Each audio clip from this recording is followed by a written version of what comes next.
Hi, T.O.T. Carlson here. If there's one intellectual property on my channel I've covered more than any other, it would have to be Dragon Ball. This epic story that started as a manga back in 1984 has become one of my all-time favorite media franchises, and I pick up pretty much all things Dragon Ball that I can when I can.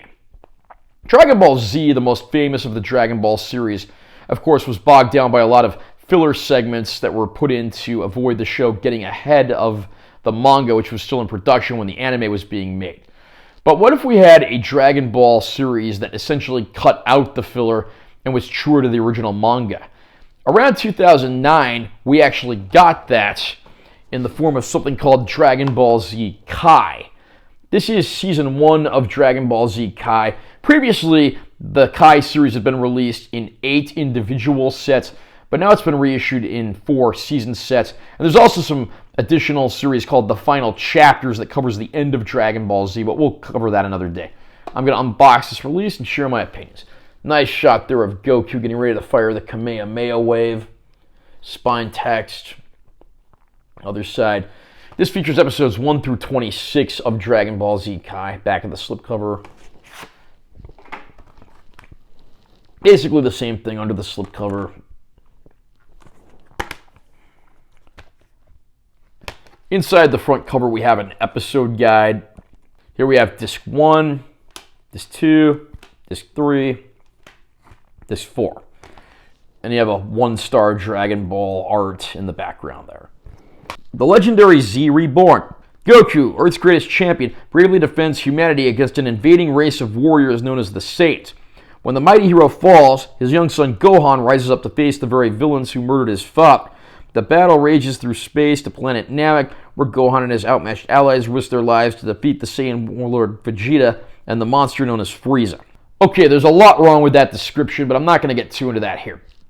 Again, Dragon Ball, of course, revolves around a hero named Goku, a mysterious young boy who grew up in the woods that had 2 things unusual about him. He had a monkey-like tail, and he was super strong.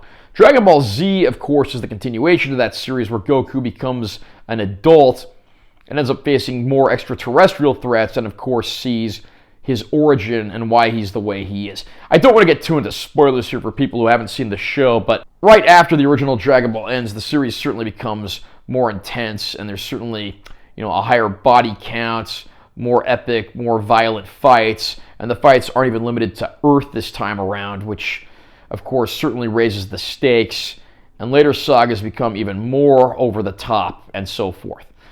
Dragon Ball Z Kai is certainly an interesting experiment. There was way too much filler in the original Dragon Ball Z anime series. Taking it back to the roots of the original manga with the filler removed is certainly a good idea. But the problem is that this treatment was not given to the original Dragon Ball first. And that's a major issue because it means if you start watching with Dragon Ball Z Kai, you're not going to know who a lot of the secondary and tertiary characters are. I mean, when characters like Tien Shinhan and Chaozu are out risking their life, you don't know who they are, so do you really care if they end up meeting their demise or not? If this treatment had been given to the original Dragon Ball first, I really think that this could have been a better series, better fleshed out, better developed.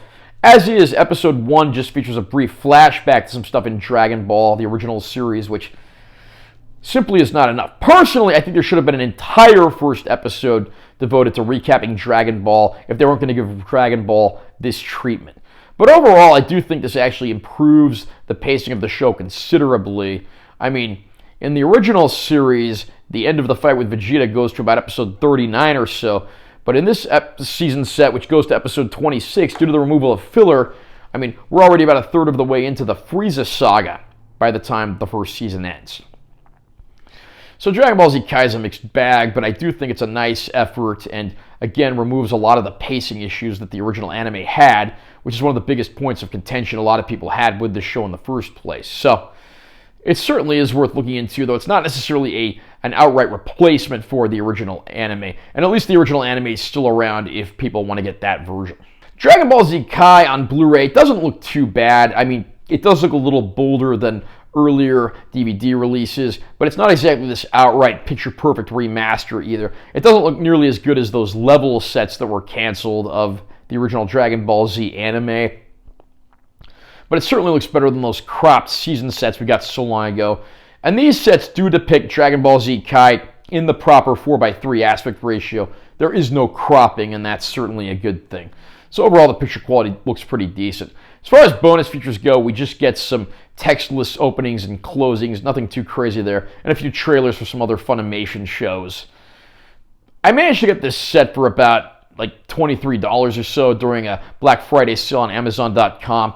So if you can get this for a good price, it's certainly worth picking up and adding to your Dragon Ball collection. How about you? Are you a Dragon Ball fan? What's your opinion of Dragon Ball Z Kai? Do you think it's a good replacement for Dragon Ball Z, or are you going to be sticking with the original anime, filler and all? Comment down below and let me know what you think. Also, remember to subscribe to this channel for more content. I'm always posting new videos. And make sure you give this one a like if you found it helpful. I'm T. Carlson. I'll see you next time.